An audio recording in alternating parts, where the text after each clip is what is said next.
get 6, 7, 8 iron. 95% of the time. My theory is because that's an optimum lie angle to hit golf shots with for that person. And then when they get more upright than that into the short clubs, flatter than that in the long clubs, I think is where they go. That gets difficult. And if you, how many of y'all have seen the book, The Hogan Mystique, those beautiful pictures of Mr. Hogan taken by a guy named Jules Alexander? And there's a picture of Hogan in his backswing, and he's hitting a wedge shot from the rough. He's right here. And Venturi says Hogan was a low hands player, and as are most low hands players, he was a great wedge player. So, you know, everybody knows the Hogan wedge was called the equalizer in every set Hogan ever made. You know where that came from? His competitors used to call his pitching wedge the equalizer. And when he started the company, Tommy Bolt said, you ought to call your pitching wedges equalizer.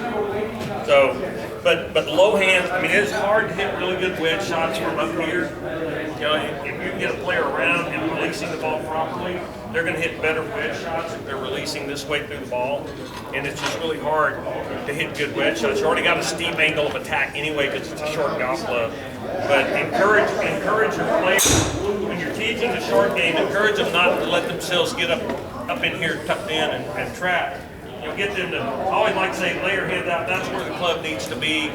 But if you go look at the modern tour player is much more bent over here. You know, Hogan did what just like this one here.